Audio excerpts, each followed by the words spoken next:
www.seancardavillis.co.ke. Athletics agent Federico Rosa is free on bond after securing 2 Kenyan sureties ordered by the court pending hearing of his cases. His landlord at Kaptagat in Uasin Gishu County, Joseph Lasiu, and the Nairobi businessman Barnabas Boyd deposited sureties of 500,000 shillings each that ushered Rosa to freedom, and he's facing 6 counts in 2 cases of doping. Russia's track and field athletes will find out today if they're free to compete at next month's Olympic Games in Rio. Athletics' world governing body has banned Russia's Athletics Federation over claims of state-sponsored doping, but the Russian Olympic Committee and 68 athletes, including 2-time Olympic pole vault champion Yelena Isinbayeva, have taken their case to the Court of Arbitration for Sport. Here's BBC Sport with more details. What they were discussing was the final roster of athletes that will go to Rio, as they hope.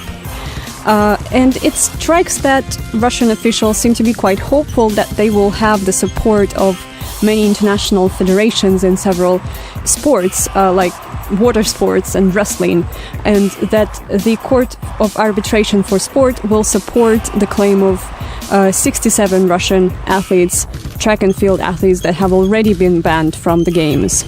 Yeah, that suggests confidence, doesn't it? The fact that they're discussing the roster for the Olympics as if everyone's going to go. Any statement, though, whatsoever on what's happened this week? What is their next step going to be? I tried asking this today. I asked, what is your next step? What is the plan B if the International Olympic Committee is going to ban every Russian athlete from the Olympics? And it seems like they are not considering this outcome just yet. They're saying we should wait. And the head of the Russian Olympic Committee, Alexander Zhukov, has said that a lot will depend on the decision in Geneva. And we know that the International Olympic Committee has promised to take into consideration this future decision that is going to be about 67 track and field athletes. Sam Allardyce will be named as the new England manager with confirmation expected today, and Allardyce will leave Sunderland after 9 months at the Premier League club.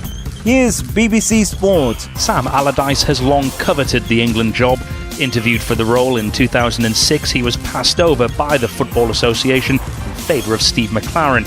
Now his time has finally come, and he's set to be confirmed as Roy Hodgson's successor, possibly within the next 24 hours. After a 20-year playing career, Sam Allardyce became a manager, with notable spells in charge at Bolton Wanderers, Blackburn Rovers and West Ham. He will now depart his current club, Sunderland, tasked with re-energising an England team that crashed out of this summer's European Championship to Iceland. Now, Pep Guardiola's first pre-season game in charge of Manchester City ended in a 1-0 defeat at his old club Bayern Munich, as a goal from Erdal Öztürk gave Carlo Ancelotti's side victory.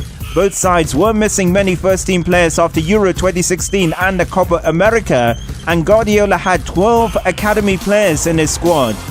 In cycling, Kenyan-born Brit Chris Froome remained on course for a third Tour de France victory by extending his lead to 2 minutes and 27 seconds on stage 17. Here's BBC Sport with more details. Chris Froome extended his lead in the leader's yellow jersey at the Tour de France as the race entered the final week. On a scorching hot day in Switzerland, the final climb to the Emosson Dam was first taken by the breakaway, with Russian rider Inul Zakharin winning the stage.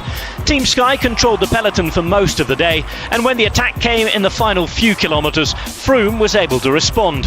His former teammate Richie Porte was the best of the big contenders, pulling out seconds on his rivals and moving up to 6th overall, with Froome now leading by over 2 minutes. All right, it is a crucial day in the Tour de France. It's an uphill time trial and another chance for Chris Froome to extend his lead. Sean Cardavillis, the voice of sport.